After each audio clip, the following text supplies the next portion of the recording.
Hello student, আমি Tapas sir. আজকে এই ভিডিওতে তোমাদের যে ইতিহাস অনার্সের ডিএসসি CC2 পেপার যে পরীক্ষাটা হলো তারই যে কোশ্চেন পেপার 2024-এর সেই প্রশ্নপত্র আলোচনা করব। আর আমার যে সাজেশন 100% কমন এসছে তার প্রুফও কিন্তু তোমাদের দেখিয়ে দেবো। তো যারা এখনও চ্যানেলটিকে সাবস্ক্রাইব করনি অবশ্যই চ্যানেলটিকে সাবস্ক্রাইব করে রাখো এরকম ভিডিও সবার আগে পাওয়ার জন্য। তো দেখো তোমাদের যে প্রশ্নপত্র দেখো 2024-এর হিস্ট্রি অনার্স ডিএসসি CC2 5 মার্কসের প্রশ্ন তোমাদের মধ্যপ্রস্তরের যুগ সম্পর্কে সংক্ষিপ্ত আলোচনা করো। আমি তোমাদের শেষ মুহূর্তে যে সাজেশন দিয়েছিলাম সেখানেটা ছিল। নেক্সট, মানব সভ্যতার বিবর্তনে শিকারী খাদ্য সংগ্রহদের সম্পর্কে সংক্ষিপ্ত টিকা লেখো। এটা তোমাদের আমি আমার যে ফুল সাজেশন দিয়েছিলাম সেখানে প্রশ্ন ছিল। নেক্সট, প্রাচীন মিশরের স্থাপত্য আলোচনা করো। এটিও তোমাদের কিন্তু আমার যে শেষ মুহূর্তের সাজেশন এটা তোমাদের ছিল। নেক্সট, সোলানের সংস্কার, এটা তোমাদের কিন্তু আমার যে ফুল সাজেশন সেখানে তোমাদের ছিল। সফিস দার্শনের ভাবনা প্রসঙ্গে টিকা লেখো, সেখানেও কিন্তু এটা আমাদের ছিল। আর লাস্ট, প্রাচীন রোমের রাষ্ট্রপ্রকৃতি কেমন ছিল এটা আমি তোমাদের দিইনি। নেক্সট দেখো তোমাদের 10 মার্কসের প্রশ্ন, তারপর তোমার দেখায় 20 মার্কসের প্রশ্ন, তারপর তোমার দেখায় তোমাদেরকে যে আমি তোমাদের যে কমন দিয়েছিলাম তার প্রুফ। দেখো, পুরাপ্রস্তর যুগের প্রধান বৈশিষ্ট্যগুলি একটি সমালোচনা বিশ্লেষণ করো।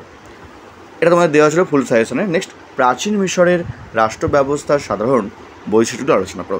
এটা আমি তোমাদের দিইনি। নেক্সট, মানব সভ্যতার লৌহ প্রযুক্তির আবিষ্কার সংক্রান্ত যে ঐতিহাসিক বিতর্কটি তার তাৎপর্য আলোচনা করো। এটা তোমাদের দিয়েছি আমি। নেক্সট, গ্রিক সভ্যতা কি দাস শ্রমের উপর নির্ভরশীল ছিল আলোচনা করো। এটা তোমার পড়ানো ছিল।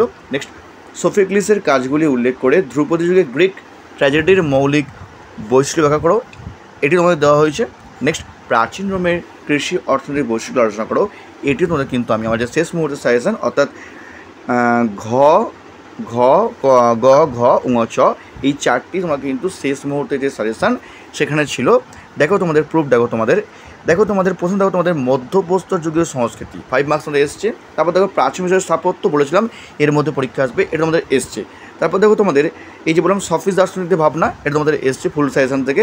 নেক্সট দেখো 20 মার্কসের প্রশ্ন, দেখো এই যে লৌহযুগ বিতর্কের তাৎপর্য তোমাদের এসছে 1 নম্বর। তারপর দেখো তোমাদের বলেছিলাম তোমাদের যে গ্রীসের দাস ব্যবস্থা অথবা রোমের দাস ব্যবস্থা পরীক্ষা মধ্যে একটি আসে তোমাদের।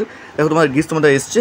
তারপর দেখো তোমাদের এই যে গ্রিক ট্র্যাজেডি নাটক অথবা প্রাচীন রোমের কৃষি অর্থনীতির বৈশিষ্ট্য দুটির মধ্যে বলছেন একটি পরীক্ষা আসবে, কিন্তু দুটি তোমাদের কিন্তু পরীক্ষা তোমাদের কিন্তু এসছে। অর্থাৎ ডিএসসি CC2 তোমাদের কিন্তু এক্সাম খুব ভালো হয়েছে যেটা আমার সাজেশন ফলো করেছো। আর তোমাদের কেমন এক্সাম হলো অবশ্যই আমাকে কমেন্ট করে জানিও।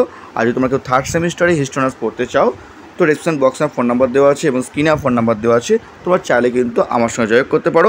আমি অফলাইন এবং অনলাইন দুভাবেই ক্লাস করিয়ে থাকি।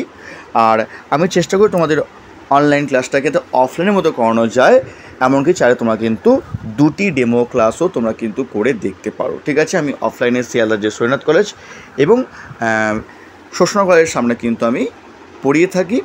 তোমরা যদি চাও যোগাযোগ করতে পারো আমার সঙ্গে, অথবা তোমরা কিন্তু অনলাইন ক্লাসও করতে পারো। আর ডিসক্রিপশন বক্সে ফোন নাম্বার দেওয়া আছে, তোমরা চাইলে কিন্তু আমার সঙ্গে যোগাযোগ করতে পারো। তো আজকের মতো এইটুকুই।